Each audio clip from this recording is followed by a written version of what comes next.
Namo Tata Bhagavato Arahato Dhamma Sambuddhassa Namo Tata Bhagavato Arahato Dhamma Sambuddhassa Namo Tata Bhagavato Arahato Dhamma Sambuddhassa Yana Nirosin Amanu Sharo Shindinya Ogada Gro Yopi Nyanya Pyaga Gro Java Lukamya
Dandara Siya Gope Pyao Niban Chanda Ti Yao Hong Bu Song Da Do Di La Gong Dama Di Go Pinya Gong Do Jiao Shiko Jin Mian Do Jin Bu So Jin Nga Thai Do Mu Ja Gong Do Phaya Daya Danga Yarana Ro Mian Do Ma Ru A Tara Ji Nyo Yo De Mian Do Le Song Mo Yue Shiko Bu So Bu Myo Man Shok Ro Jaya Do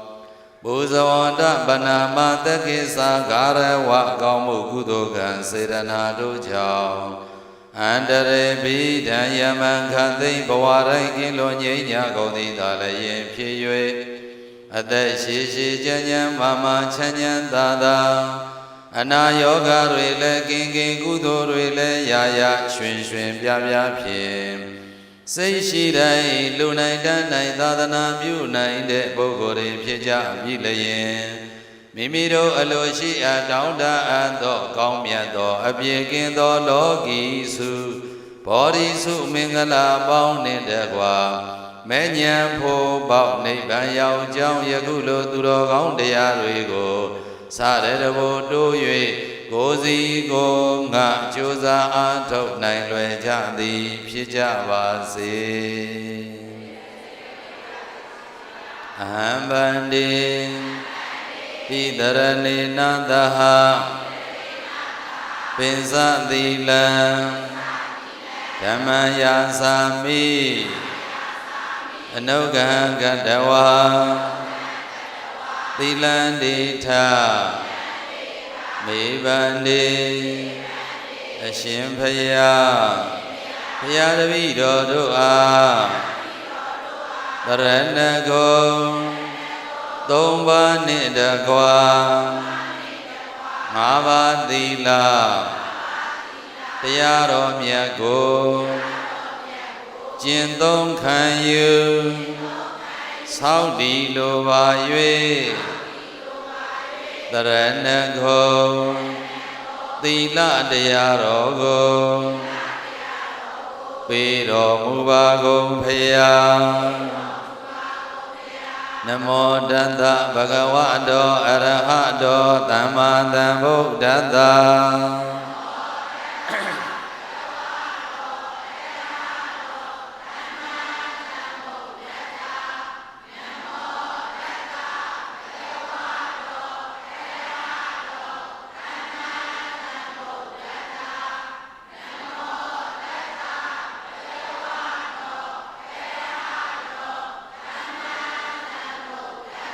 ဗုဒ္ဓံတရဏံကိစ္ဆာမိဓမ္မံတရဏံကိစ္ဆာမိသံဃံတရဏံကိစ္ဆာမိ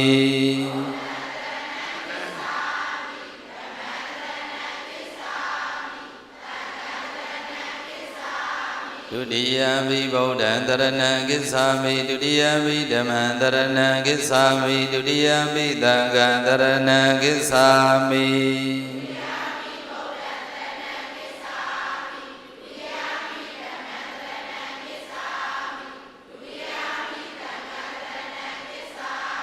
တတိယံဘိဗုဒ္ဓံတရဏံကိစ္ဆာမိတတိယံဘိဓမ္မံတရဏံကိစ္ဆာမိတတိယံဘိသံဃံတရဏံကိစ္ဆာမိ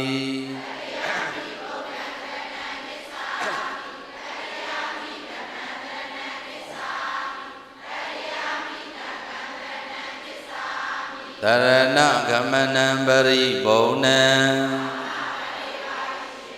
ပါဏာတိပါဒဝေရမဏိသိက္ခာပဒံသမာရိယာမိ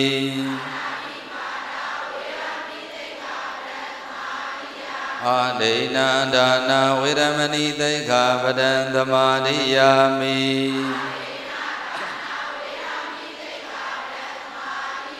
ကာမေတုမိစ္ဆာစာရဝေရမဏိသိက္ခာပဒံသမာရိယာမိ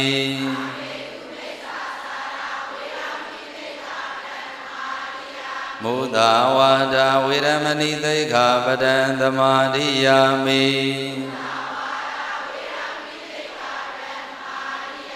သုရာမေရယမေဇပမဒဌာနာဝေရမဏိသိက္ခာပဒံသမာရိယာမိ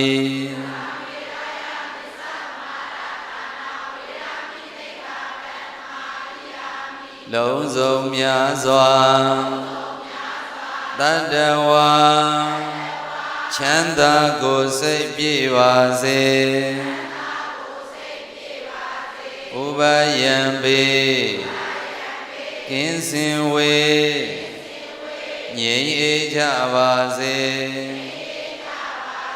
ကိုယ်စိတ်နှဖျားဘေးရန်ကွာချမ်းသာကြပါစေအသက်ရှိချမ်းသာစိတ်ချမ်းသာလူရဆန္ဒပြေပါစေအသက်ရှိချမ်းသာဘေးရန်ကွာသာသနာပြုနိုင်ကြပါစေဖယားမမေတရားတွေ့အားပြည့်သူတွေဖြစ်ပါစေဣရမေပုံညံနိဗ္ဗာနတပစ္စယောဟောတုအပမတိနာတံ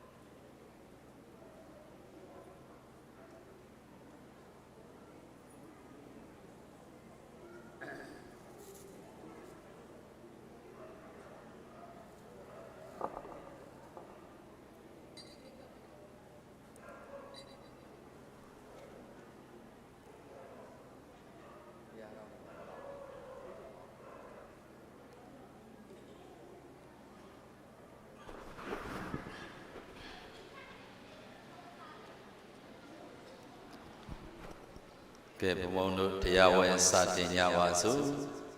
တရားတော်ကိုယူသည်စွာနာကြားကြပါတရားတော်ကိုနှလုံးသွင်းတော်မူကြပါ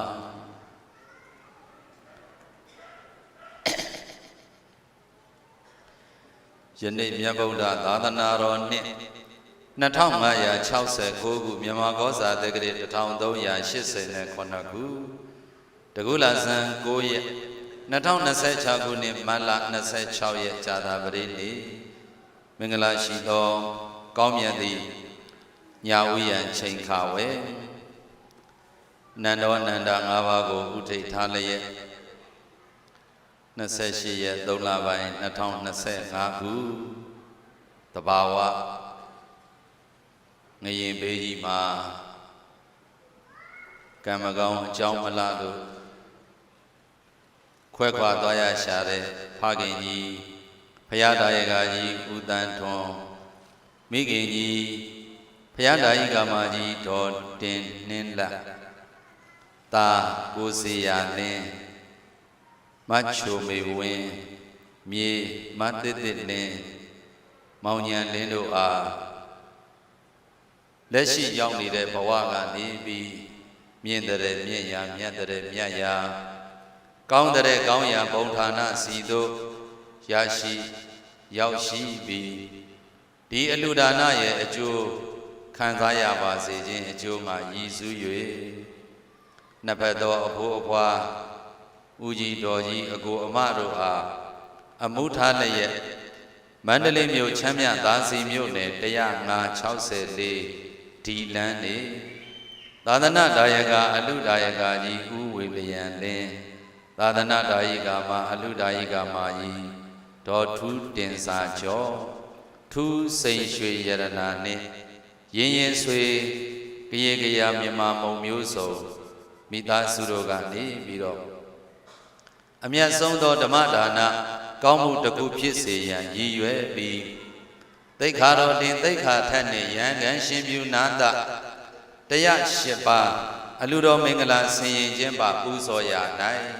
တရားကိုချစ်ခင်တရားကိုမြတ်လို့တရားကိုအစဉ်သဖြင့်အားကိုးပြီးတရားနှင့်မွေ့လျော်တရားနှင့်ပျော်ကြတယ်တရားချစ်ခင်သူတော်စင်အားလုံးတို့အတွေ့ဟောနာကြည်ညိုနိုင်ရစေရန်ဓမ္မဒါနအဖြစ်ဖြင့်ဆင်ရင်ခြင်းပါပူဇော်သည့်ဓမ္မသဘင်အခမ်းအနား၌ဟောကြားအပ်သောသားတို့အတွက်အမိလက်တဆုံတရားတော်ပရိသတ်ကြီးပါတရားတယ်တော့သားတို့အတွက်အမိလက်တဆုံတရားတော်သားတို့အတွက်သမီးတို့အတွက်အမေဟာအဖေနဲ့လက်တွဲလို့အမေရဲ့လက်တဆုံပေါ်မှာအဖေရဲ့လက်တဆုံပေါ်မှာတို့တွေကြီးပြင်းခဲ့ရပါတယ်ဒါကြောင့်မိဘလက်တဆုံနဲ့လောကထဲမှာသားသမီးတယောက်ကိုလူအဖြစ်ဖန်တီးပေးနိုင်ခဲ့တယ်တို့တွေအကုန်လုံးဟာမိဘလက်ပေါ်မှာကြီးခဲ့ကြရတာပါမိဘနှစ်ပါးရဲ့လက်ဟာအကျဉ်းသားတွေမေတ္တာတွေပြည့်နဲ့နေတဲ့သားတို့အတွက်သမီးတို့အတွက်တသွင်းသွင်းစီးနေတဲ့ရေလိုပေးချင်နေတဲ့လက်ပါဒီကနေ့တို့တွေသားသမီးတွေရဲ့လက်တွေကရောဘယ်လိုဖြစ်နေသလဲဆိုရင်အမေရဲ့လက်ကိုမေ့လို့အဖေရဲ့လက်ကိုမေ့လို့ချစ်သူရဲ့လက်ကို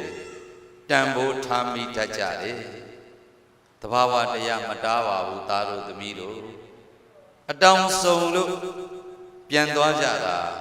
လူတိုင်းနားလည်ခွင့်လို့ပါတယ်အမေမျက်ရည်အဖေမျက်ရည်တုပ်ပေးဖို့ထက်ချစ်သူမျက်ရည်တုပ်ပေးဖို့အမြဲတမ်းစိတ်ကူးနေတာမျိုးမဖြစ်ပါစေနဲ့ချစ်သူရဲ့လက်ကိုတွဲတယ်လို့မိဘကိုလည်းဘယ်တော့အခါမှလက်တွဲမဖြုတ်ခဲ့ပါနဲ့ချစ်သူရဲ့မျက်ရည်ကိုတုပ်ပေးတယ်လို့မိဘကိုလည်းမျက်ရည်ကျအောင်တော့မလုပ်ခဲ့ပါနဲ့မိဘလက်ကိုတွဲဖို့ထက်ချစ်သူလက်ကိုတွဲဖို့အမြဲတမ်းစိတ်ကူးနေကြမယ်ဆိုလို့ရှိရင်တော့ဒီသားဒီသမီးကြီးပွားမှာမဟုတ်ပါဘူးဘာဖြစ်လို့လဲအမိလက်ပေါ်မှာကြီးခဲ့တာမမေ့နဲ့လေအဖေရဲ့လက်ပေါ်မှာကြီးခဲ့တာမမေ့ပါနဲ့မိဘရဲ့အချင်းနာဆုံးသောလက်မိဘရဲ့အလွန်နဲ့ဆိုင်တဲ့စေတနာများစွာချမ်းရံသောလက်များကိုဒီကနေ့အချိန်မီအခါမီတန်ဖိုးကိုသိပြီးတော့ပူဇော်ကြောပန်းဆင်ကျေးဇူးဆက်ရင်တို့သားတို့သမီးတို့ရဲ့ဟောဒီလက်တဆုံဟာလည်းပဲမိဘကိုလှုပ်ကြွေးသောလက်ရင်ကျေးသောလက်ကျင်နာတတ်သောလက်လောကကြီးကိုအလှဆင်ဖန်တီးပေးနိုင်သောလက်ဂုံသိက္ခာရှိသောလက်ပရဟိတပါသောလက်သာသနာပြုတဲ့လက်တဆုံဖြင့်ဒီကနေ့မိဘနှစ်ပါးကိုပြုစုလှုပ်ကြွေးလို့အချိန်မီအခါမီမိဘရဲ့အပေါ်မှာကျင့်နာတတ်သောလက်တဆုံဖြင့်ပူဇော်ကြောပန်းဆင်နိုင်ကြပါစေလို့ရည်ရွယ်ပြီးဟောကြားအပ်သောတရားတစ်ပုဒ်ပဲဖြစ်ပါတယ် သားတို့အတွက်အမိတ်လက်တဆုံတရားတော်ဘာတရားလဲဣတရားဒေသနာတော်ကိုမောကြသည်ခင်မနာကြသည်ခင်တရားပိုင်ရှင်သုံးလောကထောထားရှင်တော်ဗုဒ္ဓမြတ်ဖရာဤဂုဏ်တော်ကျေးဇူးတော်များစွာတို့တွင်ကရုဏာပညာနှစ်ပါးဖြင့်ချီးကျူးကိုရောပူဇော်အပ်သောမဟာပဏာမဝန္ဒနာဂါထာဖြင့်ရှိဥစွာမြတ်စွာဘုရားရှင်ကိုယ်တော်မြတ်ကိုယိုသိမြတ်တို့လက်ဆယ်ပြထိတ်မှမို့၍ရှ िख ိုးပူဇော်ကြောလိုက်ကြရအောင်အာလုံသောပရိသတ်ပေါင်းသူတော်ကောင်းတို့တွေကလည်းမိမိတို့ကိုယ်တိုင်နှုတ်ထဲကရွတ်ဆိုရှ िख ိုးပူဇော်နေရတယ်လို့အာယုံယူလည်းရဲ့ကြီးညိုတတ်တာပွားများပြီးတော့ထားလိုက်ကြပါကရုဏာတိတလဟတယံပညာပိဇောဒဝိအတမောဟဓမ္မံသာနရမရာလောကကရောဝန္တိသူကတံဂတိဝိမုဒ္ဒံဧတေနာသစ္စာဝစေနာဒုက္ခိတာဟွန်တုပါဏိနောကရုဏာတိတလဟတယမဟာကရုဏာတော်မြတ်အတွင်တမ်းဖြင့်လာလာဖွေလျာအေးမြစီပင်ကြည်လင်သောရွှေစိတ်နှလုံးတော်လည်းရှိတော်မူပေထသောပညာပိဇောဒဝိဟတမောဟဓမ္မံအရဟတမတိဟုသောစီမိယောင်ဖြင့်အဝိဇ္ဇာတိဟုသောမိုက်မောင်ကိုပဲပြောက်တော်မူပြီးထသောသာနရမရလောကကရောလူနှင့်တကွာသောတတ္တလောကအလုံး၏ညိုယုံဥခိုင်အလေးကရပြုတိုက်သောဆရာတဆုဖြစ်တော်မူပါပေထသောဂတိဝိမုဒ္ဒံဒေဝမနုဿာနိရယာနေပေဒတိရိသံလာယံအရှိငါတန်သောဂတိမလည်းအထုသဖြင့်ကင်လို့တော်မူပြီးထသောသူကတံစကား6ခွန်လူ၌ထွန်လေနှခွန်ကိုသာကျိုးရှိရာကိုကောင်းစွာမသွေဆိုတော်မူတတ်ပါပေထသောဗုဒ္ဓံသစ္စာ၄ပါးမြတ်တရားကိုပြသထင်ထင်သိမြင်ပေတတ်ဘုရားရှင်ကိုယ်တော်မြတ်ကြီးကိုမယံတရားဟောပုဂ္ဂိုလ်တရားနာပုဂ္ဂိုလ်ဆိုကြကုန်သောထိုများစွာငါခန္ဓာကိုသူငါသမုတ်အကျွန်ုပ်တို့သည်ဒီဟိလက်အုပ်အင်းစလီနှုတ်တန်ချီလျက်ရွှင်ကြည်မနောသုံးပါးသောပဏာမတို့ဖြင့်ဝန္တေဝန္ဓမအမြတ်သူငါဘေးရန်ကွာ၍ချမ်းသာစေကြောင်းဆုမွန်တောင်းလျက်ဥခေါင်းညွတ်ကျိုးလက်အုပ်မိုးကရှ िख ိုးဦးညွတ်ကြပါကုန်၏မြတ်စွာဘုရားမြတ်စွာဘုရား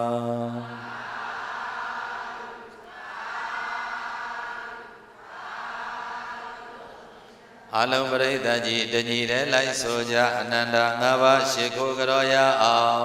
ဗုဒ္ဓဂုဏ်တော်မင်္ဂမြောပူဇော်ပါ၏အရှင်ဘုရားတညီတည်းဆိုမယ်ဗုဒ္ဓဂုဏ်တော်မင်္ဂမြောပူဇော်ပါ၏အရှင်ဘုရားဓမ္မဂုဏ်တော်မင်္ဂမြောပူဇော်ပါ၏အရှင်ဘုရားသံဃာဂုဏ်တော်မင်္ဂမြောပူဇော်ပါ၏အရှင်ဘုရားမိဘဂုဏ်တော်မင်္ဂမြောပူဇော်ပါ၏အရှင်ဘုရားဆရာဂုဏ်တော်မင်္ဂမြောပူဇော်ပါ၏အရှင်ဘုရားသာဓုသာ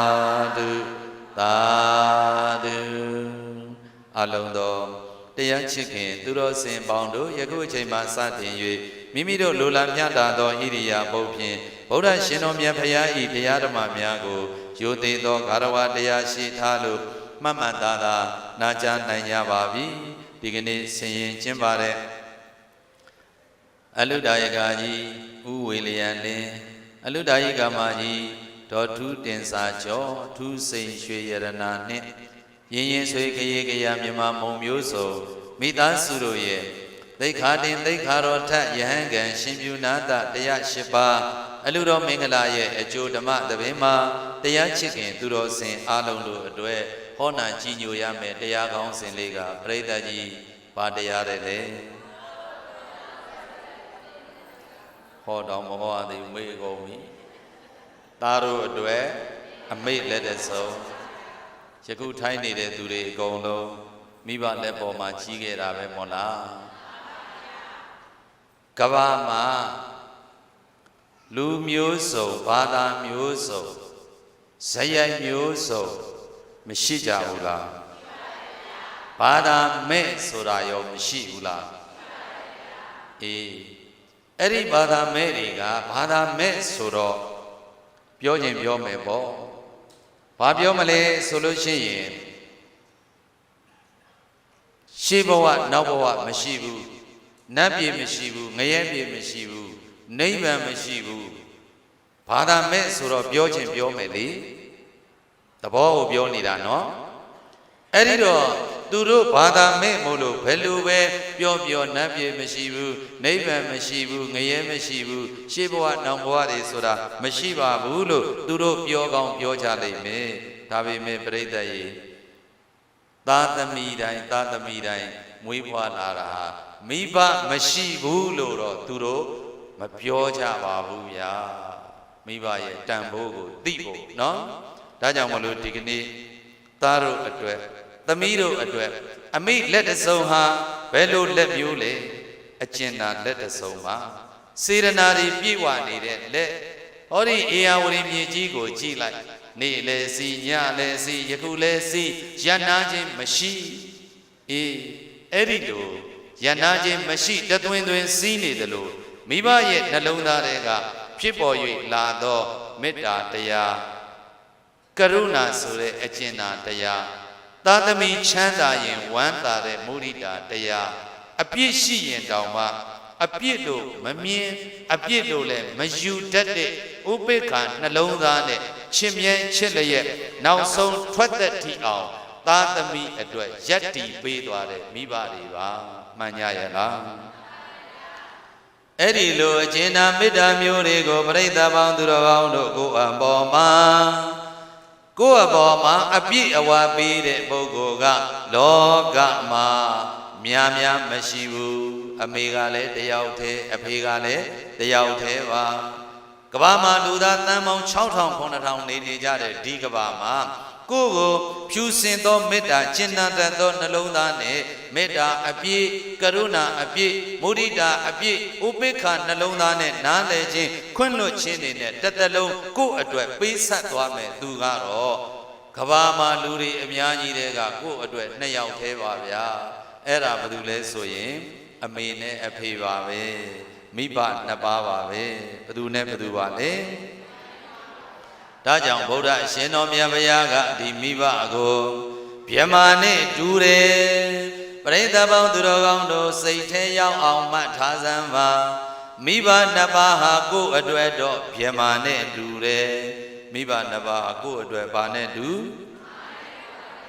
လူတိုင်းမိဘတွေရှိကြပါတယ်အရက်တဲရွာတဲ့မြို့ထဲမှာနေကြတဲ့မိဘ2ပါးတာမန်လူတွေအတွက်တော့ဒုမိဘတွေကလည်းတာမန်လူပဲပေါ့တတိထားရမှာကကိုယ့်အတွက်တော့မြတ်စွာဘုရားကဟောထားတဲ့တာမန်လူမဟုတ်ဘူးတဲ့ဗြဟ္မာကြီးတွေအဲ့တော့ဘုံအတွက်ဘုံမိဘ2ပါးကဗြဟ္မာကြီးတွေပဲဒီဗြဟ္မာကြီးတွေဆုံးရှုံးသွားရင်အစားပြန်ရသေးလားသားတို့သမီးတို့အတွက်လည်းကိုမိဘ2ပါးဟာကိုယ့်အတွက်တော့ပါတယ်တဲ့ဗြဟ္မာကြီးတွေတာမန်လူတွေမဟုတ်ဘူးအဲ့ဒါကြောင့်မို့လို့တာမန်လူတွေမဟုတ်သည့်အတွက်ကြောင့်ပြစ်မှားမိရင်စော်ကားမိရင်လည်းပိုပြီးအပြစ်ကြီးတယ် ပြုစုကြမယ်လှုပ်ကြွေးကြမယ်ဆိုလို့ရှိရင်လည်းပဲနောင်ဘဝမဆောင်မိဘပြုစုတဲ့ကုသိုလ်ဟာဒီဘဝမှာတင်အကျိုးပေးတယ်ဒီကနေ့ထိတ်သီးမှာရောက်နေကြတဲ့ပုဂ္ဂိုလ်တွေရဲ့သမိုင်းကိုလိုက်ကြည့်လိုက်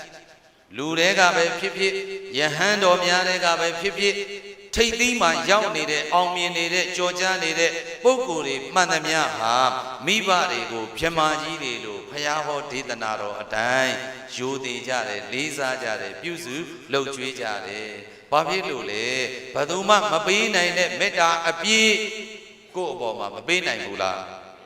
ကိုမိဘကကိုယ့်အပေါ်မှာပြိဿရဲ့မေတ္တာအပြည့်မပေးနိုင်ဘူးလားစင်စီလို့မြင်းရံနာကြည်ခြင်းတဲ့သာသမီဖြားပြီးနာပြီးဆိုရင်ဒုက္ခရောက်နေခံလိုက်ခြင်းတဲ့ဆိုတာမိဘနှစ်ပါးပါကလေးလေးတယောက်ကဖြားတော့အမေကဖက်အိတ်တယ်ဟာဖြားတွေကူးကုန်လိမ့်မယ်ကလေးလေးဒီတိုင်းသိပ်ပါဆိုတော့အိုးကူးခြင်းကူးပေးစေမြန်မြန်ကူးတော့ငါသားလေးသက်သာတာပေါ့တဲ့အမေရဲ့လေရုနဲ့နိုင်မလားသူလည်းရှုံးမှာပဲရေရုနဲ့နိုင်မလားသူလည်းရှုံးမှာပဲသိပ္ပံခေတ်ဒီဂရီအတိုင်းတာပမာဏတွက်ချက်လို့ရာကောင်းရလိမ့်မယ်မိဘရဲ့မေတ္တာအကျဉ်းသာပုံရိပ်တွေကတော့ပြိဿရဲ့တွက်ချက်လို့ရပါမလားမရဘူးဗျာဒါကြောင့်မလို့ဗုဒ္ဓမြတ်ဖရာကဗျမာတိမာတာမိတရောပုဗ္ဗစရိယာတိဥစ္စရေမာတာမိတရောကျေးဇူးရှင်မိဘနှစ်ပါးတို့ကိုဗျမာတိဘဝမှာစံမြန်းနေတဲ့ဗျမာကြီးတွေနဲ့တူပါတယ်ဟူ၍ဩစရိဥစ္စံတိကောင်းစွာမသွေမိတ်ဆိုတော်မူကြလေကုန်တည်း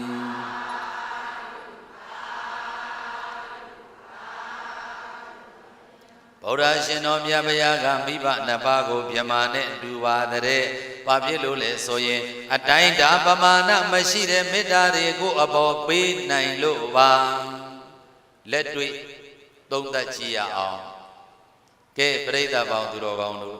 ဒုမိဘတွေလည်းပုထုဇဉ်တွေပဲမို့လားတို့များလည်းပုထုဇဉ်ပါပဲ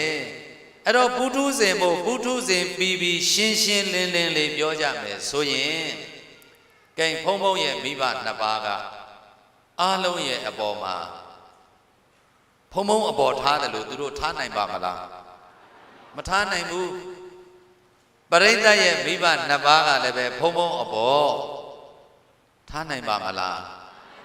ဘယ်ထားနိုင်မလဲပုထုဇဉ်ပဲလေတာမန်တော့ထားနိုင်မှာပေါ့ရန်သူဆိုလို့ရှိရင်လုံးဝမထားနိုင်တာသိကြတယ်အေးပုထုဇဉ်ဟာပုထုဇဉ်ပြီးပြီးသူများအပေါ်မှာဒါမထားနိုင်ပေမဲ့လို့ကိုသားကိုသမီးရဲ့အပေါ်မှာတော့ဆိုကောင်းကောင်းမိုက်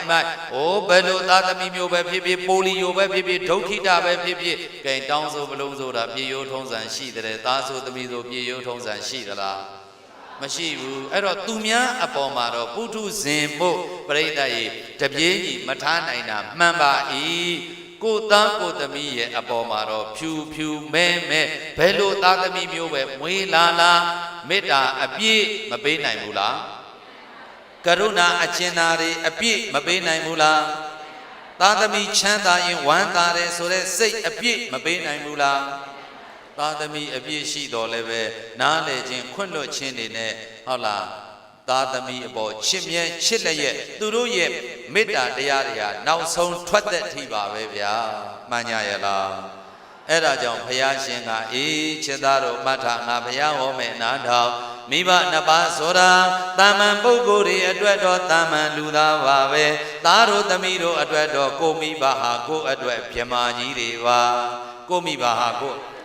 ဗြဟ္မာတိမာတာမိတရောပုဗ္ဗစရိယာတိဥစ္စရေဘေကဝေငါဤจิตယံမြတ်တို့အမန္တမိတရောကျေးဇူးရှင်မိဘနှစ်ပါးတို့ကိုဗြဟ္မာတိဟောဘဝမှာစံမြန်းနေတဲ့ဗြဟ္မာကြီးတွေနဲ့တူပါရဲ့ဟူ၍ဩစရေဥစ္စံဒီကောင်းစွာမသွေမိတ်ဆိုတော်မူကြလေကုန်တည်း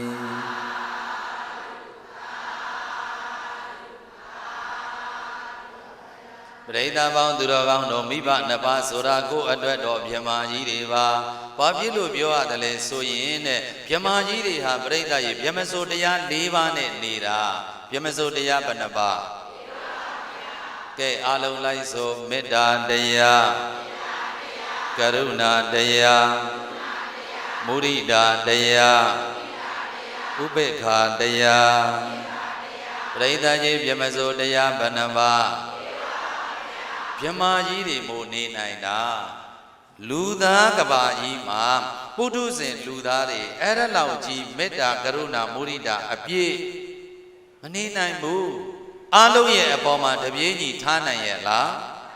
မထားနိုင်ဘူးပရိသတ်ကြီးယခုပြောနေတာကတော့ကိုသားကိုသမီးရဲ့အပေါ်မှာတော့ကိုမိဘကဒီဗြဟ္မစိုးတရား၄ပါးကိုနေ့လဲစီညလဲစီယခုလဲစီတသွင်းသွင်းစီးနေတဲ့မြစ်ကြီးတစင်းတို့ပဲတဲ့သာသမီတိုင်းရဲ့အပေါ်မှာမိဘတိုင်းက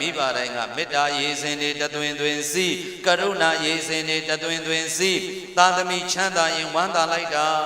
ဘုံဘုံတို့ကြောင်းတော်မှာလာပြီးတော့တကာကြီးတွေကြွားတာရှိတယ်နော်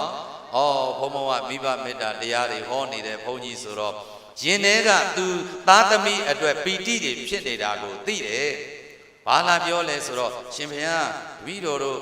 သားကလေအခုတိုက်ဆောင်နေတာဖေရ။ဟာအခုဒီကောင်ကားဝယ်အောင်မှာ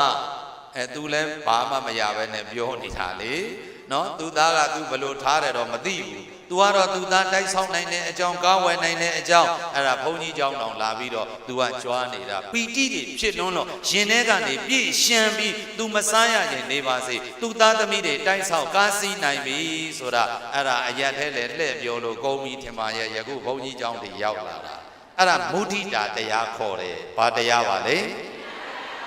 အဲ့တော့ကိုချမ်းသာရင်ကိုယ့်ပေါ်မှာမနာလိုစိတ်တစိုးတစိတ်မှမရှိဘဲနဲ့ဝမ်းသာနိုင်ဆုံးပုဂ္ဂိုလ်တွေကတော့မိဘနှစ်ပါးပဲဝမ်းအသာဆုံးပုဂ္ဂိုလ်ကဘယ်သူတွေလဲအေးအဲ့ဒါမှတ်ထားဒါကြောင့်မလို့လောကမှာကဘာမှာလူသားတန်းပေါင်း 6000 9000လဲကအမေရဲ့အဖေရဲ့ဒီနှစ်ယောက်တည်းရှိတာပါအမေမရှိတော့ဘူးဆိုလို့ရှိရင်အမေနေရာအစားထိုးလို့ရသေးလားအဖေမရှိတော့ဘူးဆိုရင်လည်းပြိဿရဲ့အဖေနေရာအစားထိုးလို့ရသေးလားမရနိုင်တော့ဘူးဒါကြောင့်လေသဘုတိုင်းမှာအဖေညှိပြရရင်အပူလိုက်ပြဝေရဏိကာတွေနဲ့လူတိုင်းမှာအမေရှိကြပါတယ်မယေမယပဟေလိတွေကြောင့်အသေးအချာအဖေမသိတောင်မှအမေတော့ရှိတယ်ဗျချစ်တရာဝေကေပြည့်တစားအမေလည်းအမေပါပဲအကြောင်းတရားအခြေမွဲတရောင်းစားအမေလည်းအမေပါပဲအကျွေးကျွဲလာတဲ့ဈေးထဲမှာအမေလည်းအမေပါပဲသားသမီးတွေကြီးထွားစေတော့လို့စီးပွားအထွေတွေစိန်ရွှေပရမအိမ်မြေကားနဲ့ငွေသာအမွေပေးနိုင်မှအမေမဟုတ်ပါဘူးရိုင်နဲ့တွဲအတွင်လဲခင်းလို့အိတ်နေစရာတိုးပင်လို့ပြီးခဲ့ပါသည်အယိုးဟင်းတစ်ဖက်စီဝေးထမိတ်ရေအတူတူတောက်ဘိုက်မောက်တော်လဲအတူတူချင်တော်မရှိခြုံစရာစောင်းမရှိခင်းအိတ်စရာဖြာလည်းမရှိလို့ချင်းကိုသွေးလူအတူတူကြဘိုးကိုသွေးလူအတူတူအပူကိုမျှဝေခံစားဒုက္ခကိုပုံမလေးနဲ့စေပညာအမွေမွဲတော်လဲအမေဟာအမေပါပဲလေအဖေဟာအဖေပါပဲလေအမေနေရာဘယ်သူမှအစားမဝင်နိုင်တယ်လို့အဖေနေရာလည်းပဲပြိဿရေအစားမဝင်နိုင်ဘူးဗျဘုံဘုံရဲ့မိဘနှစ်ပါးကဘုံဘုံရဲ့အပေါ်မှာချစ်သလောက်ဘုံဘုံကိုဘယ်သူမှမေတ္တာအပြည့်ကရုဏာအပြည့်မုဒိတာအပြည့်ဥပေက္ခအပြည့်မပေးနိုင်ဘူးမှန်ကြရဲ့လားသားတို့သမီးတို့ရဲ့အပေါ်မှာလဲလူတိုင်းကိုမိဘကဒီလောက်ထီတောင်တာမန်လူသားဖြစ်ပါလျက်ကဲနဲ့မိုးပေါ်ကဗြဟ္မာကြီးတွေအလားဘဝက်မှာစံမြန်းနေတဲ့ဗြဟ္မာကြီးတွေလို့မေတ္တာရေစင်ကရုဏာရေစင်တသွင်းစီးစင်းနေပါရော့လားအဲ့ဒီပုဂ္ဂိုလ်ကြီးတွေဟာကဘာမှာလူတွေအများကြီးတဲ့ကကိုယ့်အတွက်အမေဆိုတာလဲတယောက်တည်းအဖေဆိုတာလဲတယောက်တည်းစစ်ပေါက်ဒီနှစ်ယောက်တည်းရှိတာပါအတုလည်းမရှိနှစ်ခုလည်းမရှိအတူလည်းမရှိနိုင်ပါဘူးဗျာရှိနိုင်ရဲ့လားဒါကြောင့်မလို့ဒုပရိသတ်များမှတ်ထားပါတို့များရဲ့ဘဝသည်မိဘရဲ့သွေးတစ်ဆက်နဲ့စခဲ့တာပါတို့များရဲ့ဘဝဘယ်ကစမိဘကသွေးတစ်ဆက်နဲ့ပေးဆက်ခဲ့လို့လောကထဲရောက်လာတဲ့လူသားတစ်ယောက်ပါလူလားမြောက်အရွယ်လေးရောက်လာကြတော့တချို့မိဘကျေးဇူးမသိကြတော့ဘူးတ တကယ်လို့သာအမေကသာမေတ္တာမထားခဲ့ပဲအပြစ်အနာများနဲ့ခြေဖြတ်ခဲ့မယ်ဆိုရင်ဒီလောကမှာသားသမီးဆိုတာမရှိနိုင်တော့ဘူးဗျာရှေးဥစွာတတ္တလောကမှာလူသားအဖြစ်နဲ့အနှင်းပေးခဲ့တာအမေနဲ့အဖေကိုအသက်ပေးခဲ့တာဘယ်သူနဲ့ဘယ်သူလဲဒီအသက်မိဘနှစ်ပါးကပေးခဲ့တာသူတို့လာခွင့်မပေးရင်တို့တွေလူလောကတောင်ရောက်လာစရာအကြောင်းမရှိဘူးနော်အဲ့ဒါကြောင့်ရှေ့ဆက်ပြီးတော့ရှောက်ရမှာကတော့ကိုတတိကိုပညာနဲ့ကိုဘဝကိုအားကိုပြီးရှောက်လန်းကြရမှာဖြစ်တယ်မှန်ကြရဲ့လားဒါကြောင့်ကဘာမှာလူသားများစွာဘာသာအယူဝါဒယဉ်ကျေးမှုဘယ်လိုပဲကွဲပြားမတူကွဲပြားခြားနာနေတော်ညာလည်းပဲအိုးစိစစ်ကြည့်လိုက်မယ်ဆိုလို့ရှိရင်တော့မိဘရဲ့သားသမီးရဲ့နှစ်မျိုးတည်းပါပဲလူမျိုးတွေဘလောက်များဘာသာအယူဝါဒတွေဘလောက်များအယူအဆတွေဆင်းရဲပါတယ်ဖခင်ကြီးဆိုရင်ဂျုံအားကြပါလောက်ကင်စားတော့ရလို့သူများပေးတဲ့တကြတပြားနဲ့ပဲကြောင်ရဲခဲ့ရတာပါအမေဆိုလို့ရှိရင်လည်းပဲဈေးပန်းခေါင်းပေါ်မှာတင်ပြီးတော့သားသမီးတွေရဲ့ရှေ့ရေးမျောတွေးလို့ဈေးရောင်းလို့ကျွေးခဲ့ရတာပါဒါကြောင့်ဖဏပအမိတို့တက်ကြအိုအမေရွာစဉ်တွေကိုကြော်ဖြတ်ခေါင်းရွက်ဖြတ်ထိုးမယမနာသွားမှတကြတပြားစားရတဲ့အမေအကျွေးကျွယ်လှတဲ့ဈေးတယ်မှာအမေလည်းပဲအမေပါပဲဗျာဘဝအကြောင်းမလှလို့တရောင်းစားဖြစ်နေပါစေမိဘဟာမိဘပါပဲ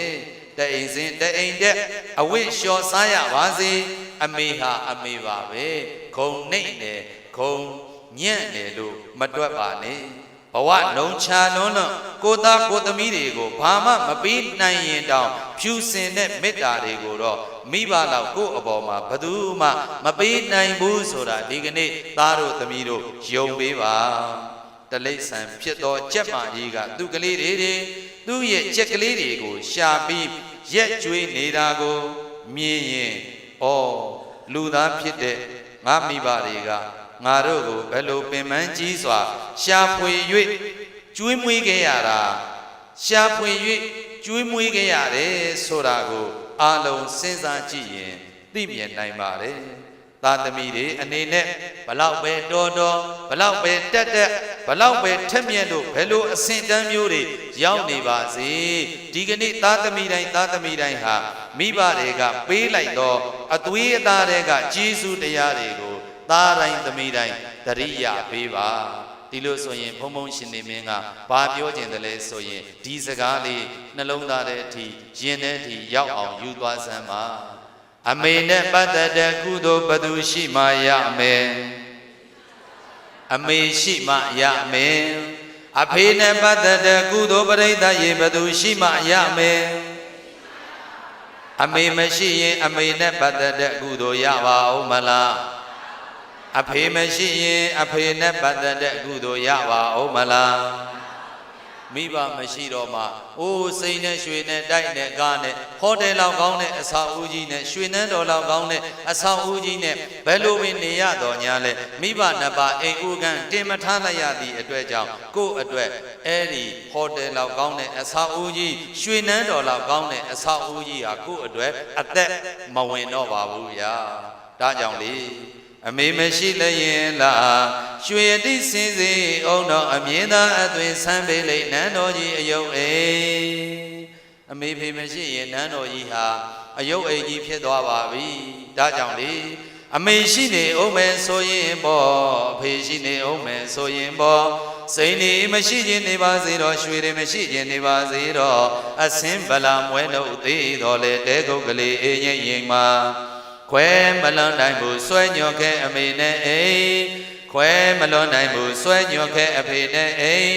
ငြိမ်သက်မြဲအလှတရားသာမီအိသာအဖအိဗရမယမရှိစိတ်မစည်းလေ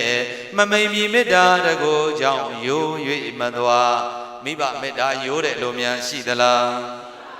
ဘယ်တော့မှမယိုးနိုင်ဘူးဗျာဒီကနေ့ဦးဇင်းတို့မိခင်ကြီးလည်းပဲ80တွင်ရောက်လို့အိုးပါပြီ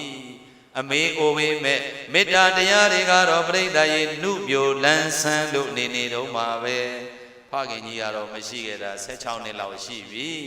ဒီတော့ဒီတရားတွေဟောတော့ မိဘနှစ်ပါးကိုတရိရတာပေါ့ဖခင်ကြီးနဲ့ပတ်သက်လို့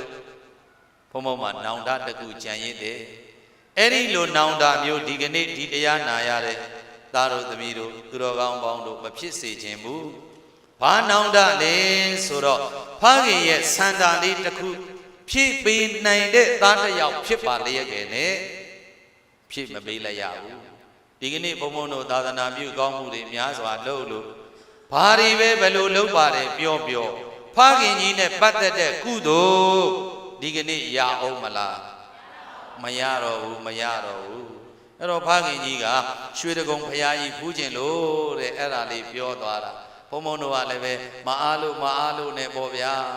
ကြိုင်မပို့လိုက်ရဘူးဒီလိုနဲ့အသေးကဥသွားဩဖခင်ကြီးရွှေတကုံဖရာတောင်ကမပုတ်လိုက်ရလေချင်းဆိုအသက်85နှစ်နေသွားတဲ့ဖခင်ကြီးရွှေတကုံဖရာရောက်မသွားဘူးဒီကနေ့ဘုံဘုံတို့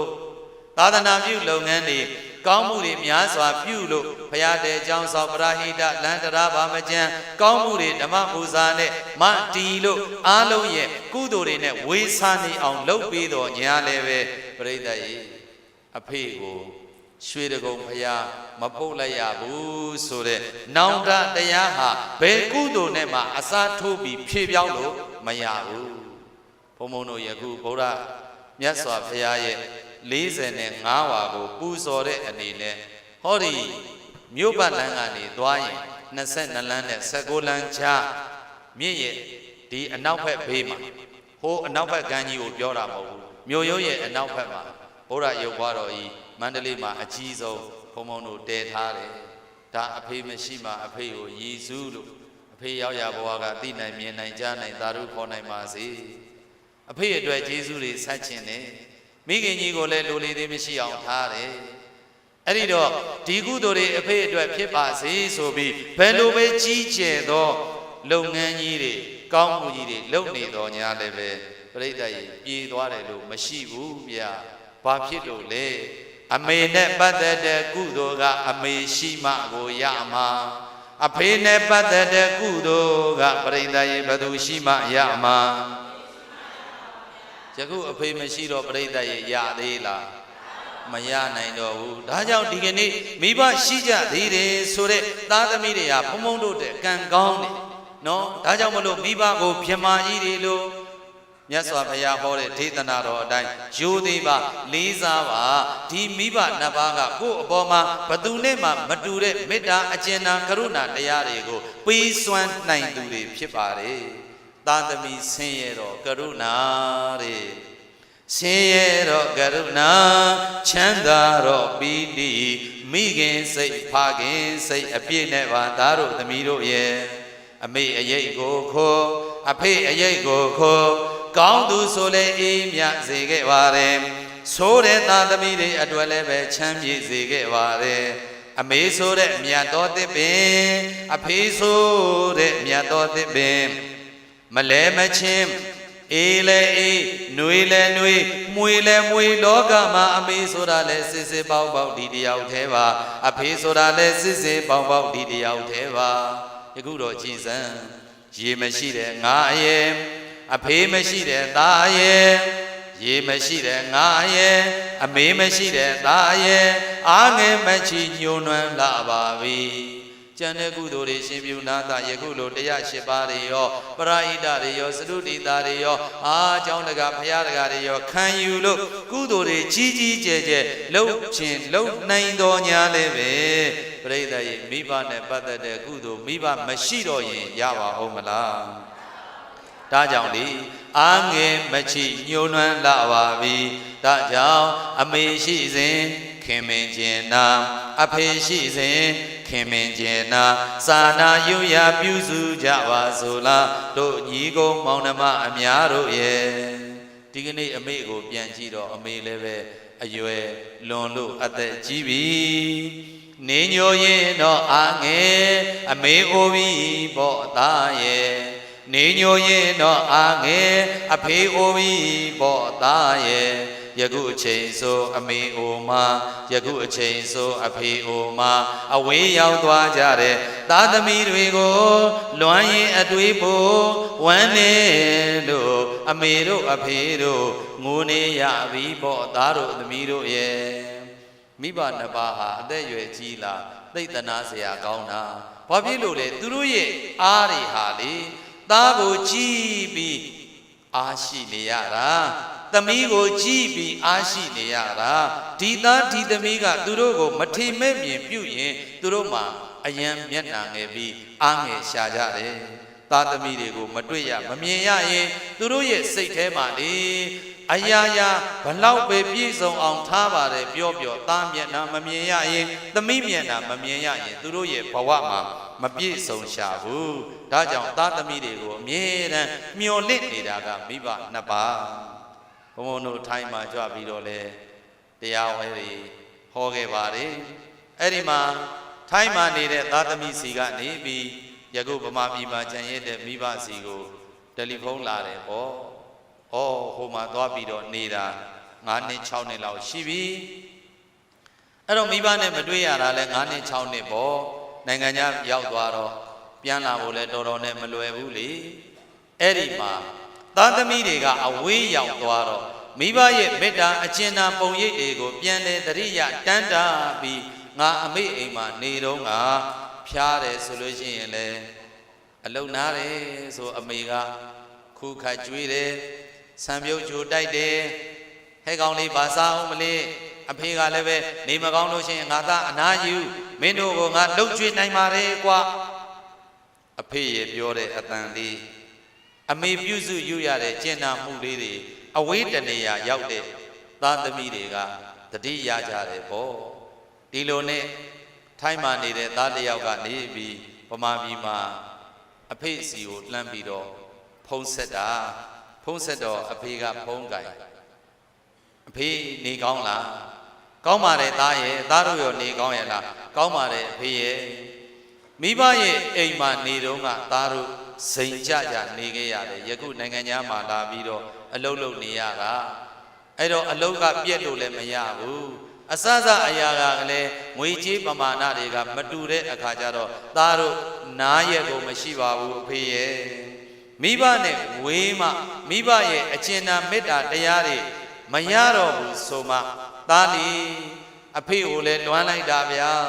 အမေကိုလည်းလွမ်းလိုက်တာဗျာအမေတို့အဖေတို့ကိုအမြဲတမ်းတရိယာလို့ဖျားရှိခိုးဥချပြီးမိဘနှစ်ပါးကိုလည်းရှိခိုးလို့အမေတို့အဖေတို့ကိုတရိယာလွမ်းစော့တတ်နေပါတယ်လို့အဲ့ဒီလိုသားကနေဖုံးဆက်တယ်ဖုံးဆက်တော့အဖေကနားထောင်နေတယ်နားထောင်ပြီးအဖေကို तू ကပြန်မေးလိုက်တယ်ဘာမေးလဲဆိုတော့အဖေရောသားကိုမလွမ်းဘူးလားအဖေရာသားလီလွမ်းလိုက်တာဗျာအဖေသားမေးနေတာမကြားဘူးလားပရိသတ်ရေအဖေအတန်မထွက်တော့ဘူးအဖေအတန်မထွက်တော့အဖေသားမေးနေတာမကြားဘူးလားအဖေရောသားကိုမလွမ်းဘူးလားဆိုတော့ပရိသတ်ရေရင်ထဲမှာအလုံးစုပ်ပြီးတော့လွမ်းနေတဲ့ဖခင်ကြီးကအတန်မထွက်တော့ပဲနဲ့ဖုံးကိုသူ့ရဲ့ဇနီးပေးလိုက်တယ်ရောကွာမင်းမသားမင်းကြည့်ပြောလိုက်တော့ဆိုပြီးအဖေကနံရံထောက်မှသွားပြီးတော့ငိုနေရှာတယ်အဲ့တော့အမေကဖုံးကင်ပြီးဟဲ့ငါသားမင်းဖေကိုမင်းဘယ်လိုပြောလိုက်တာလဲမင်းဘာတွေပြောလိုက်တာလဲကွာအမေသားဘာမှမပြောပါဘူးဗျာမင်းရတာမပြောနေမင်းအဖေကဟိုထောက်မှသွားပြီးတော့ငိုနေပြီကွာကျွန်တော်ကလေအဖေရောသားကိုမလွမ်းဘူးလားလို့မေးလိုက်တာပါဗျာမေးမှမေးရလေတဲ့သားရဲ့မှတ်ထားကွာမိဘဆိုတာစုံရည်မိဘဆိုတာအေယာဝတီမြေကြီးတသွင်းသွင်းစီးနေတယ်လို့နေ့လဲစီညလဲစီယခုလဲစီရနာခြင်းမရှိမေတ္တာကရုဏာမုဒိတာဥပေက္ခဆိုတဲ့အကျဉ်းသားတရားတွေကိုအမြဲတမ်းစီးဆင်းနေတာကွာကိုယ့်လက်ပေါ်မှာကြီးသွားတဲ့သားကိုယ့်လက်ပေါ်မှာကြီးသွားတဲ့သမီးဘယ်တတိမရပဲရှိမလဲဘယ်မလွမ်းပဲရှိမလဲကွာကြည်စံမင်းအဖေတောင်ဒီလောက်လွမ်းသေးတယ်ဆိုရင်ဟောဒီအမေကလည်းပဲမင်းအဖေထက်တောင်မှပို့ပြီးတော့လွမ်းပါသေးတဲ့သားရဲ့ဒီမှာသားမှတ်ထားမိဘတိုင်းဟာသားသမီးရဲ့အပေါ်ကိုဘယ်သောခါမှမိမသွားဘူးအမေတို့ရဲ့နော်စီစိန်တွေဟာလဲသားတို့သမီးတို့အတွက် အမေတို့ရဲ့ရှင်သန်နေမှုဟာလည်းသားတို့သမီးတို့အတွက်အမေတို့ရဲ့ဟောဒီခြီတွေလက်တွေကလည်းပဲသားတို့သမီးတို့အတွက်ပါကွယ်သားတို့အတွက်အမိလက်တဆုံမှာသားရဲ့သားတို့အတွက်မင်းအဖေရဲ့လက်တဆုံမှာမင်းတို့ရဲ့လက်ဒီဘယ်လိုလက်မျိုးတွေနဲ့များအမေတို့ကိုပြန်လဲပြီးတုံ့ပြန်ကြမလဲဆိုတာအမေတို့အဖေတို့မျှော်လင့်နေတာသားဒါကြောင့်မင်းတို့ကိုမလွမ်းပဲဘယ်ရှိမလဲသားရဲ့ဆိုပြီးတော့ပြိဿရေပြောလိုက်ပါတယ်ဗျာဒါကြောင့်လေနေညိုရင်တော့အာငယ်အမေအိုပြီးပေါ့သားရဲ့ဒီကနေ့မိဘတွေအိုကုန်ကြပါပြီကိုသားကိုသမီးရဲ့မေတ္တာအကျဉ်းတရားတွေကိုသူတို့ရဲ့ဘဝနေဝင်ချိန်သက်တမ်းအတိုင်းပြောမယ်ဆိုရင်ဘလောက်မှမကြံတော့တဲ့နှစ်အနည်းငယ်ကိုပျော်ပျော်ရွှင်ရွှင်လေးနဲ့သူတို့မွေးထားတဲ့သားတို့ရဲ့အကျဉ်းသမီးတို့ရဲ့အကျဉ်းလေးတွေနဲ့သူတို့ကအသက်ဆက်ချင်တာဒါကြောင့်သားတို့သမီးတို့ဒါလေးကိုတာဝန်ယူပြီးမိဘကိုပြုစုလုပ်ကျွေးပါကျင့်နာပေးပါနေညိုရင်တော့အာငယ်အမေအိုပြီးပေါ့သားရဲ့နေညိုရင်တော့အာငယ်အဖေအိုပြီးပေါ့သားရဲ့ယခုအချိန်ဆိုအမေအိုမှာအဝေးရောက်သွားကြတဲ့သားသမီးတွေကိုလွမ်းရင်အတွေ့ပို့ဝမ်းနေလို့အမေတို့အဖေတို့ငိုနေရပြီပေါ့သားတို့သမီးတို့ရဲ့မှတ်ထားပါသားတို့သမီးတို့မိဘဆိုတာလေတန်ရောစင်ကဘာတွေကအမေပါတန်ရောစင်ကဘာတွေကအဖေပါအမေအိမ်နဲ့ကနေ့အချိန်ထိဝေးနေရပြီမဲ့အမေရဲ့မေတ္တာအဖေရဲ့မေတ္တာသားတို့သမီးတို့နားလည်ပြီးပါအမေရဲ့တန်ရောစင်ဆက်ကွင်းကအဖေရဲ့တန်ရောစင်ဆက်ကွင်းကဘယ်လိုမှသားတို့သမီးတို့ရှောင်ကွင်းလို့မရပါဘူးအမေရဲ့မျက်နှာအဖေရဲ့မျက်နှာသားတို့သမီးတို့ရဲ့မျက်ဝန်းထဲမှာအမြဲမြင်ရောက်နေပေးပါသားတို့သမီးတို့ရဲ့အမေကျေးဇူးတရားတွေအဖေတို့ရဲ့ကျေးဇူးတရားတွေဆက်လို့မကုန်နိုင်ပေမဲ့သားတို့သမီးတို့ဆက်ခွင့်ကြုံရင်အမေတို့အဖေတို့ကျေးဇူးတရားတွေကိုပြန်လဲသိတတ်တဲ့သားပြန်လဲသိတတ်တဲ့သမီးဆိုပြီးမသေးခင်မှာခုံယူပါရစေ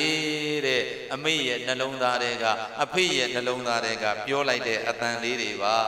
ဒါလေးတွေကိုတတ်သိနားလည်ကြတဲ့သားကောင်းသမီးများတို့ကမိဘနှစ်ပါးတန်ဖိုးထားပါတန်ဖိုးထားမလဲဒါဆိုရင်ငွေရှိဖို့မလိုဘူးအမေရှိရင်ကျင့်တတ်တယ်ငွေရှိဖို့မလိုဘူးအဖေရှိရင်ကျင့်တတ်တယ်ငွေကအရေးမကြီးဘူးအမေကအရေးကြီးတယ်ငွေကအရေးမကြီးပါဘူးအဖေကအရေးကြီးပါတယ်ငွေမပေါ်ရင်နေပါစေအမေပြောရင်ငါပြောတယ်ငွေမပေါ်ရင်နေပါစေအဖေပြောရင်ငါပြောတယ်အဲ့ဒီလိုစိတ်မျိုးနဲ့မိဘကိုပြုစုလုပ်ကြွေးပါတာမန်လူသားမဆိုထားနဲ့ယဟန်တော်များတောင်မှပြုစုလှုပ်ကြွေးတဲ့နဲ့လှုပ်ကြွေးထိုက်တယ်လို့ဗုဒ္ဓမြတ်ဖရာကပြိဿရေဟောကြားတော်မူခဲ့တယ်ဗျာဒါကြောင့်ဆိုလိုက်စမ်းပါမြေရုရေရုလေရုပမာမိဘနှစ်ပါးလှုပ်ကြွေးရရှာယဟန်ဖြစ်စေလူဖြစ်စေကွယ်မိဘနှစ်ပါးလှုပ်ကြွေးသင့်ပါတယ်မြေရုရေရုလေရုပမာမိဘနှစ်ပါးလှုပ်ကြွေးရရှာယဟန်ဖြစ်စေလူဖြစ်စေကွယ်မိဘနှစ်ပါးလှုပ်ကြွေးသင့်ပါတယ်မလှုပ်ကြွေးသင့်ဘူးလားလှုပ်ကြွေးကြရဲ့လားအတန်ကဘလို့ဖြစ်သွားမလဲအတန်ကကိုလိုကလည်းလိန်ထွက်သွားကိုအကြောင်းကိုသိပုံရတယ်နောင်တမရစေနဲ့နော်မိဘသောရပရိသတ်ရဲ့အစားပြန်လို့ရသလားမှတ်ထားလှိုင်းကြီးလို့လေထမ်းရေစံကိုသူမမှုမိုးရွာလို့နေသားပူရာကိုသူမကြောက်သမုဒ္ဒရာဝမ်းတထွာစားဝတ်နေရေးအတွက်ဘဝပင်လေပြင်မှာလောကရန်လှိုင်းပုတ်ကိုကြောခံကတတိုင်းလို့မိသားစုစားဝတ်နေရေးအတွက်ငွေရှာပေးသူကတော့ကျေးဇူးရှင် အဖေပဲပေါ့ကိုလာလွယ်ဆယ်လာဖွားသားတို့အတွက်သမီးတို့အတွက်အပင်ပန်းခံခဲ့တဲ့အမေချွေးနဲ့သွေးကိုတောက်လို့သားတို့သမီးတို့လူလာမြောက်ခဲ့ရပါတယ်အမေရဲ့ခက်ခဲစွာရုန်းကန်ခဲ့ရတာတောင်သားသမီးတွေရှေ့ရေးမငြီးညူတတ်ခဲ့တဲ့အမေအများအလှဆင်းသလိုသားသမီးတွေကိုလှအောင်ဆင်ပေးခဲ့တဲ့အမေဘယ်သူမရှိရှိငါသားတွေရှိရင်ပြည့်စုံတဲ့ဘယ်သူမရှိရှိငါသမီးတွေရှိရင်ပြည့်စုံတဲ့ဘယ်သူတွေသိမသိဘယ်သူကအတိမပြုတ်မပြုတ်ငါသားတွေကသိနေရင်အမေကျေနပ်ပါတဲ့လေငါသမီးတွေသိနေရင်ကျေနပ်ပါတဲ့ဗျာဒါကြောင့်လေတဝမ်းတစ်ခါအတွက်ကြိုးစားရုန်းကန်နေရတဲ့အခိုက်ဘယ်နေကိုပဲရောက်ဘယ်နေရာမှာပဲနေဘယ်မြို့မှာပဲရောက်အိယာဝင်တိုင်းအမေကိုရီမှန်းဥခိုက်လို့အဖေကိုရီမှန်းဥခိုက်လို့ကြော့ကျွန်တော်ဟာအမေရဲ့သားပါအမေအဖေရဲ့သားပါအဖေကျမဟာအမေရဲ့သမီးပါအမေကျမဟာအဖေရဲ့သမီးပါလို့အဲ့ဒီလိုမိဘရဲ့မျက်နှာလေးတွေကိုမြင်ပြီးအမြဲတမ်းပူဇော်ကြော့ဝမ်းဆင်ပေးပါအဲ့ဒီသာသမီနောင်ဘဝမဆောက်ဒီဘဝမှာရင်ချမ်းသာဒုက္ခပြည့်စုံပါလိမ့်မယ်သာသမီတွေရဲ့အောင်မြင်မှုကိုအမြဲတမ်းဂုဏ်ယူတတ်တဲ့အမေ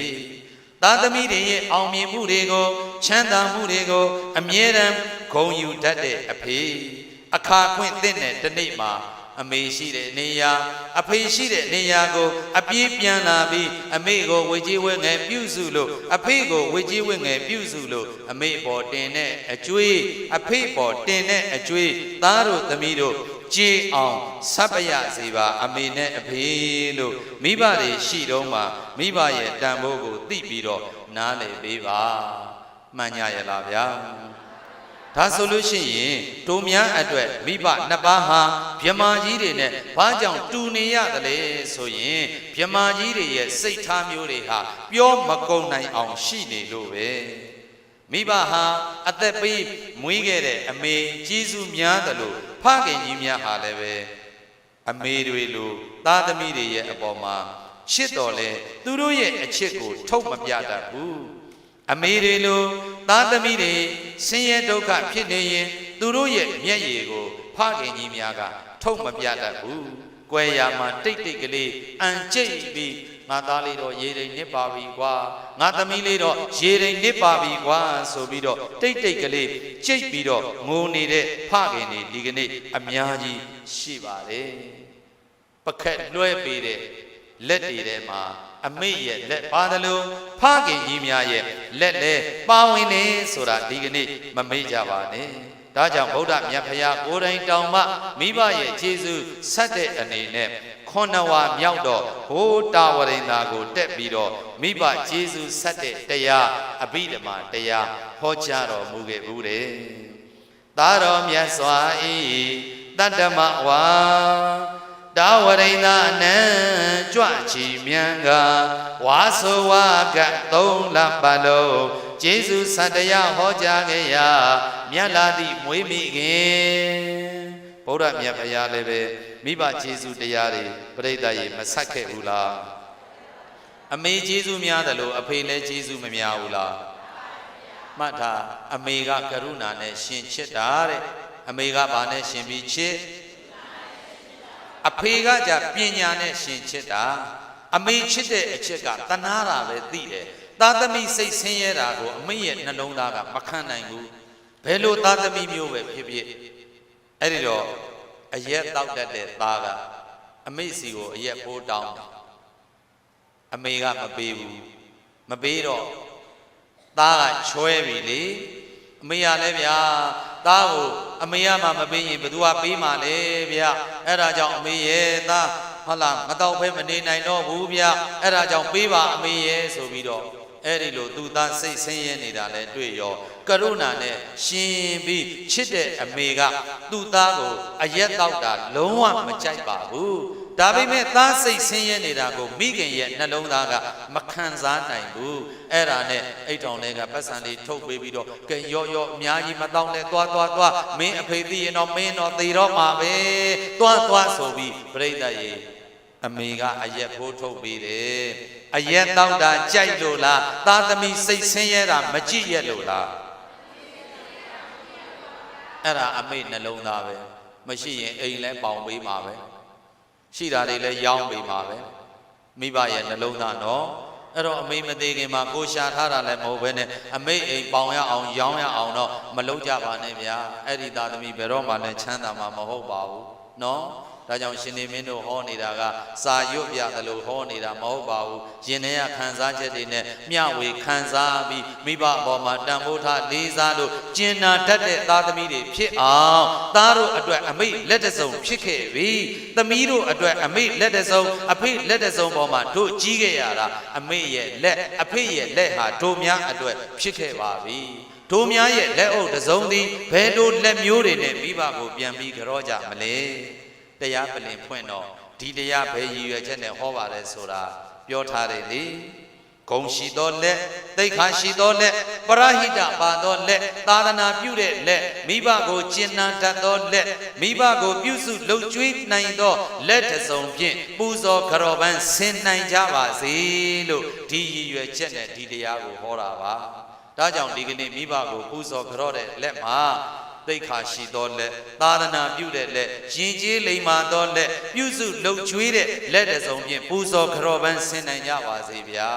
အမေလိုချင်တာစိန်လည်းမဟုတ်ဘူးရွှေလည်းမဟုတ်ဘူးသားသမီးတို့ရဲ့ကျင်နာတတ်တဲ့မေတ္တာတရားတွေကိုပြန်လည်ပြီးတော့လိုချင်တာဗျာမှန်ကြရဲ့လားမိခင်ဟူသည်ကလလရေကြီးတီတီကစ9လလွယ်10လမွေးရင်သွေးအတွက်အသက်ပင်ပေးရပါစေနီဆွေဆွေသွေးရီကဖြူပွေပွေတို့ရီဖြစ်လာရကပအံ့ွယ်စွမ်းအင်းအိုးမိခင်ငွေလာမင်းကြီးပါလားအမေကကိုယ့်အတွက်လာမင်းကြီးဆိုရင်အဖေကတော့နေမင်းကြီးပေါ့လူရဲတို့ပေါက်ခွစကားကစသင်မိခင်ကိုအမေဆိုတဲ့စကလုံးအရင်ဆုံးတတ်ခင်ကြရပါတယ်လောကီလူသားတို့တဘာဝဒုက္ခဖြစ်တော့လေအမေဒုက္ခဖြစ်တော့လေအမေခလုံးတိုက်တော့လေအမေနေမကောင်းတော့လေအမေဆိုပြီးတော့အမေလို့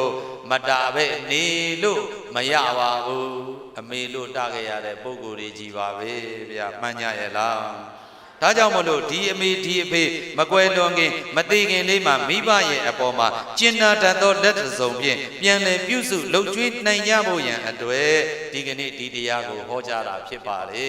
ဒီလိုဆိုရင်မိဘနှစ်ပါးကိုတို့တွေသားကောင်းသမီးမြတ်တို့အနေနဲ့ကျေးဇူးဆက်ကြပါစို့လောကမှာလေမိဘနဲ့တူတဲ့မိတ်ဆွေကောင်းမရှိဘူးတဲ့ကိုယ့်အတွက်မိဘနဲ့တူသောမိတ်ဆွေကောင်းရှိနိုင်ပါမလားတန်တရားမှာကြတော့ကုသိုလ်နဲ့တူသောမိတ်ဆွေကောင်းမရှိဘူးတန်တရားမှာကြတော့ကုသိုလ်နဲ့တူသောမိတ်ဆွေကောင်းဒါကြောင့်မလို့ဟန်ပြကုသိုလ်မလုံးနဲ့စံပြကုသိုလ်တွေဖြစ်အောင်လို့ငွေမရှိရင်တခဏပဲဆင်းရဲမယ်ပညာမရှိရင်တဘဝလုံးဆင်းရဲမယ်မှတ်ထားကုသိုလ်မရှိရင်တော့တတန်တရားလုံးဆင်းရဲမယ်ဒီတော့ဘုရားတဲ့ကျောင်းဆောင်ရှင်ပြုယဟန်ကံမလုံနိုင်သေးရင်နေမိဘနဲ့ပတ်သက်တဲ့ကုသိုလ်ကိုတော့သားတို့သမီးတို့ရအောင်ယူလိုက်ပါမိဘနဲ့ပတ်သက်တဲ့ကုသိုလ်ကိုတော့ပရိသတ်ကြီးမရအောင်ယူရမယ်အမေနဲ့ပတ်သက်တဲ့ကုသိုလ်ဘယ်သူရှိမှရမယ်အဖေနဲ့ပတ်သက်တဲ့ကုသိုလ်ဘယ်သူရှိမှရမယ်ဒါကြောင့်မလို့အမေဖေရှိတဲ့ပုဂ္ဂိုလ်တွေအဲ့ဒါအင်မတန်မှကံကောင်းကြတယ်ဗျာဒါကြောင့်မလို့မိဘကိုအစာပေးလို့စားကျင်တာလေးတွေချက်ကျွေးလို့လှုပ်ကျွေးမှုပြုစုပါအမေလိုချင်တာလေးတွေဝယ်ပေးလို့အဖေလိုချင်တာဝယ်ပေးလို့ကျေးဇူးဆက်ပေးပါမိဘရဲ့ဝေယဝဆတွေပြုစုလို့ကျေးဇူးဆက်ပေးပါနောက်မိဘကိုကုသိုလ်ရအောင်လုပ်ပေးခြင်းဖြင့်ကျေးဇူးဆက်ပေးပါမိဘတွေတရားနာနိုင်အောင်မိဘတွေတရားရိပ်သာဝင်နိုင်အောင်နောက်ကြောင်းအေးအောင်သားတို့သမီးတို့ကပြုလုပ်ဆောင်ရွက်လို့ပေးပါနောက်ဆုံးမိဘတွေမရှိကြတော့ဘူးဆိုလို့ရှိရင်တော့ဘာလုပ်ရမလဲကုသိုလ်ပြုပြီးအမျှဝေယုံကလွဲပြီးတော့ဘာမှမတတ်နိုင်တော့ပါဘူးဗျာမှန်ကြရဲ့လားဒါဆိုရင် အဖေမှာရင်ခွင်တစ်ခုပဲရှိဒါပေမဲ့မိသားစုတွေအကုန်လုံးနားကိုလို့ရတယ်အဖေမှာလက်နှစ်ဖက်ပဲရှိပါတယ်ဒါပေမဲ့မိသားစုတွေအကုန်လုံးမိခိုလို့ရခဲ့ပါတယ်အဖေမှာအာဏာချိန်ဆိုတာမရှိပါဘူးဒါပေမဲ့သူမအားဘူးဆိုတဲ့အချိန်တိုင်းတွေကသားတို့အတွက်သမီးတို့အတွက်ဇနီးမယားအတွက်မိသားစုအတွက်ပါပဲဗျာဒါကြောင့်မလို့အိမ်တော်ဦးစီးဖခင်ကြီးများဟာအိမ်တော်တစ်ခုမှာပထမနေရာမှာရှိတဲ့အိမ်တော်ဦးစီးအိမ်ဦးနတ်လို့ပြိဿရေမပြောဘူးလားဘယ်နေရာမှာရှိပထမနေရာမှာရှိဘယ်နေရာမှာရှိပထမနေရာမှာရှိတဲ့အိမ်တော်ဦးစီးဖခင်ကြီးတွေဟာလေဇနီးမယားသမီးသားနဲ့ပတ်သက်လာပြီလဲဆိုရောဟိုမင်းတို့သားအမိတွေအစဉ်ပြေရင်ပြီးတာပဲကွာဆိုပြီးတော့နောက်ကိုတလန်းဆုပ်ပေးလိုက်တဲ့ပထမနေရာကဒုတိယလူကြီးပါဗျာဘုံဘုံတို့ကတော့အဖေမရှိတော့ဘူးဆိုတော့အဖေရဲ့မေတ္တာတွေလည်းပိုပြီးသိလာတယ်ဗျာဒါကြောင့်အိမ်တော်ဦးစီးပထမနေရာမှာရှိတဲ့ဒုတိယလူကြီးတွေရဲ့ဖခင်ကြီးတွေရဲ့အကျဉ်းသာမေတ္တာတရားတွေကိုလည်းပဲဒီကနေ့သားတို့သမီးတို့မြင်အောင်ကြည့်ပေးပါသေမပေးတဲ့ပန်းတချင်းတဲ့မသေးခင်ပေးတဲ့ပန်းလေးတပွင့်ဟာပေးသူရောမှုေးသူရောလန်းဆန်းစေခဲ့ပါတယ်ဗျာဒါကြောင့်မို့လို့သေမတန်းတာပြီးလွမ်းမပြပါနဲ့တော့ရှိတော့မှပြိဿရေမိဘကိုပြုစုလှုပ်ကြွေးလို့ဂိုင်အားလုံးမိဘကိုစီရှိကြတာမို့ကိုယ့်ရဲ့အမေကိုရှေးဥစွာအာယုံပြုတ်ပြီးတော့ရှ िख ိုးပူဇော်ကရောပန်းဆင်ကြရအောင်ကဲကိုယ့်အမေကိုအာယုံပြုတ်ပြီးတော့ဟာလာလက်အုပ်ကလေးချီပြီးလိုက်ဆိုကြဖြူစင်မေတ္တာကရုဏာနှင့်ကျင်ញင်နာနာရင်ခွင်မှာပိုင်နို့ချိုတိုက်ကျွေးမေတ္တာပေးသည်ကျွေးမွေးသုတ်သင်မြတ်မွေးမိခင်ကျေးဇူးရှင်ကိုယောသေးဝတ္တဝဥထိတ်ထားလျက်ဆေပြလက်မိုးဥနေချိုးလို့ကြော့ပါဤမွေးမေမေကိုယ့်ရဲ့အမေကိုအာယုံပြုပြီးတော့ရှ िख ိုးဥချကြော့လိုက်ပါဖြူစင်မေတ္တာကရုဏာနဲ့ကျင်ញင်နာနာရင်ခွင်မှာပိုက်လို့နှုတ်ကြိုတိုက်ကျွေးမေတ္တာတွေပေးခဲ့တဲ့အမေကျွေးမွေးသုတ်သင်မြတ်မွေးမိခင်ကျေးဇူးရှင်ကိုသားတို့သမီးတို့ရိုသေမြတ်တို့လက်ဆေပြထိတ်မှမိုးလို့ရှ िख ိုးကြော်လိုက်ပါသည်ကျေးဇူးရှင်မွေးမေမေအမေကိုရှ िख ိုးကြော်ပြီးတဲ့အခါကိုယ့်ရဲ့အဖေကိုအာယုံပြုတ်ပြီးတော့ဂိုင်းရှ िख ိုးရအောင်လက်အုပ်ချီပြီးလိုက်ဆို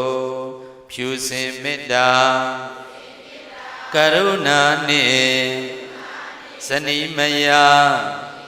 သမီးသားတို့လိုလားဆန္ဒမြဲပြေဝအောင်တက်ကြွစိတ်ထားအာမန်များဖြင့်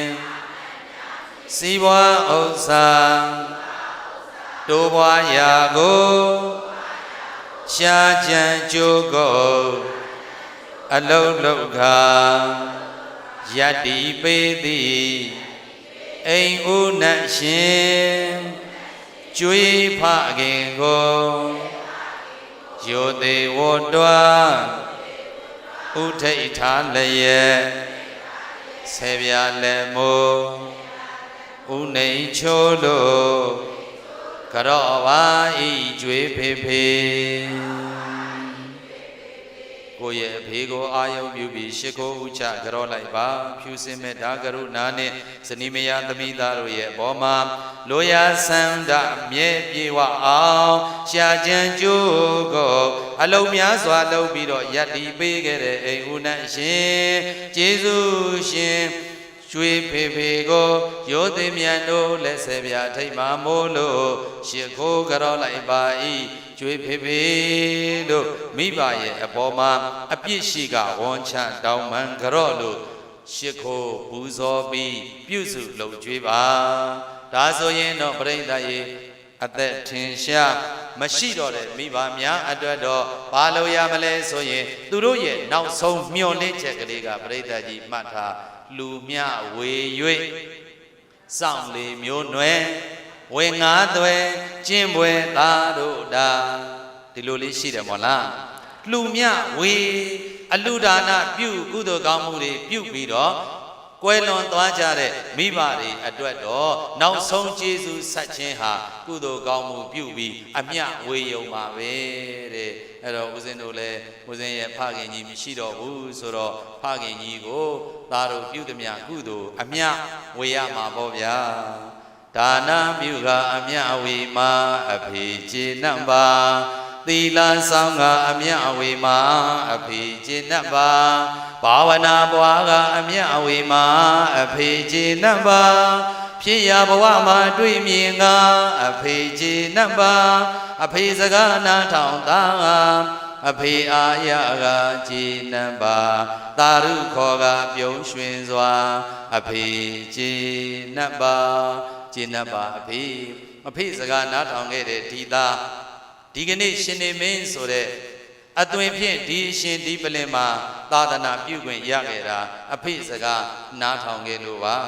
အဖေကဘာပြောလဲဆိုရင်ငါသားလူဘဝကြီးဆိုတာဆင်းရဲပါတယ်ကွာအဖေဒါကြည်ထားချွေးတီးတီးကြအောင်အလုပ်လုပ်ရပေမဲ့လို့ဘာမှစားတော့အောင်ရတာမဟုတ်ဘူးကွာအဲ့ဒါကြောင့်ငါသားသင်္ကန်းဝါဝါလေးနဲ့နေပြီးလူမထွက်ရပါနဲ့သားရဲ့သာသနာပြုပုဂ္ဂိုလ်ကြီးဖြစ်အောင်ငါသားဒီသင်္ကန်းဝတ်ကလေးနဲ့နေရနော်အဖေတို့ကမကြခင်သေရမှာကွဆိုပြီးမှားထားခဲ့ပါတယ်အဖေရဲ့စကားပြန်ကြားလို့နားထောင်ခဲ့တဲ့ဒီသားတစ်ယောက်ဒီကနေ့သာသနာပြုခွင့်ရခဲ့ပါပြီအဖေဒါနပြုကအမျှဝေမှာအဖေကျေနပ်ပါသီလဆောင်ကအမျှဝေမှာအဖေကျေနပ်ပါဘာဝနာပွားကအမျှဝေမှာအဖေကျေနပ်ပါဖြစ်ရဘဝမှာတွေ့မြင်ကအဖေကျေနပ်ပါအဖေစကားနာထောင်သားအဖေအာရကကျေနပ်ပါသာရုခေါ်ကပြုံးရွှင်စွာအဖေကျေနပ်ပါကျေနပ်ပါတော့အဖေဤကဲ့သို့ပါပဲမိခင်ကြီးများမရှိတော့တဲ့ပုဂ္ဂိုလ်များအတွက်လည်းကိုယ့်ရဲ့အမေကိုရောက်ရဘဝဘုံဌာနကသားတို့သမီးတို့ပြုတဲ့ကုသိုလ်တွေရရှိခံစားရပါစေလို့အမေကိုကျေးဇူးဆက်ပူဇော်သောအပြင်ကိုယ့်ရဲ့စိတ်ထဲကနေပြီးအမြဲထာဝရမေတ္တာတွေပို့လို့အမျှဝေပေးလိုက်ပါဒါနပြုကအမျှဝေမှာအမေကျေနပ်ပါသီလဆောင်ကအမျှဝေမှာအမေကျေနပ်ပါဘာဝနာပွားကအမျှဝေမှာအမေကျေနပ်ပါဖြစ်ရဘဝမှာတွေ့မြင်ကအမေကျေနပ်ပါအမေစကားနာထောင်သားအမေအာရကကျေနပ်ပါသာရုခေါ်ကပြုံးရွှင်စွာအမေကျေနပ်ပါ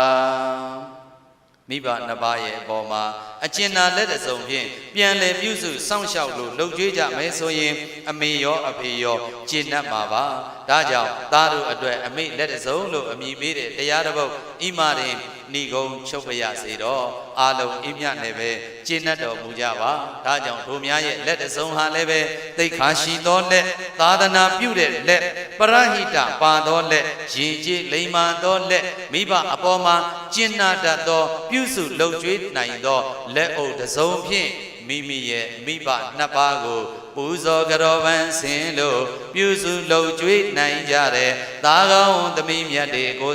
စီဖြစ်ကြပါစေဟုပတ္တနာစုအခါကပြုလျက်သာဓုတံအောင်နမိတ်ဖြင့်အောင်ဘိသိက်သွန်းနိုင်ကြပါစေကုန်သတည်း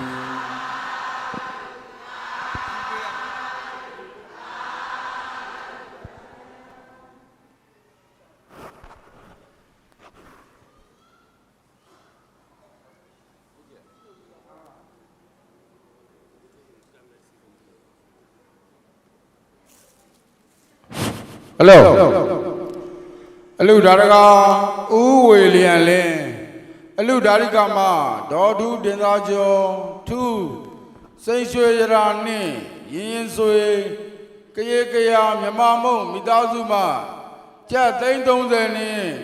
လူဝဲပစ္စည်းများစက္ကက်လူရန်ပေးပါရန် ရိုသေစွာဖြင့်ပန်ကြားအပ်ပါတယ်ခင်ဗျာ သာဓုသာဓုသာဓု ဥခင်ကျော် သာဓုတူပါစေသာဓုသာဓုသာဓု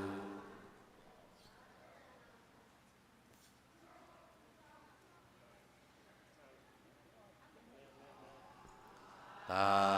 ဓုသာဓုသာဓု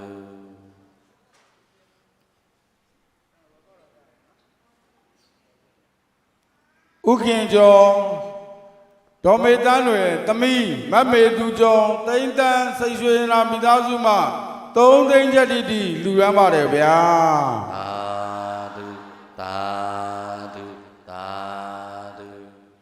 ဦးမြင့်လာဒေါ်ရင်အောင်ယူအမ်အိတ်တောက်ရည်တန်မိသားစုမှ2သိန်းချက်တိလူရမ်းပါရှင်ဗျာ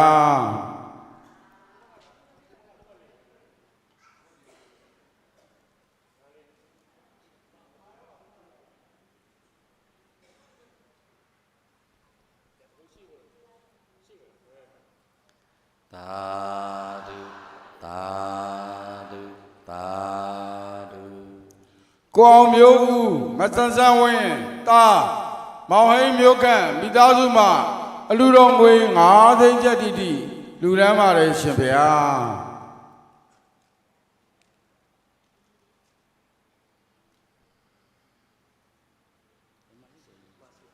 သာဓုသာဓုသာဓု မဲ့ရင်ဆွေစကိုင်းမိသားစုမှအလူတော်ငွေ9သိန်းချက်တိလူရမ်းပါတယ်ရှင်ဗျာ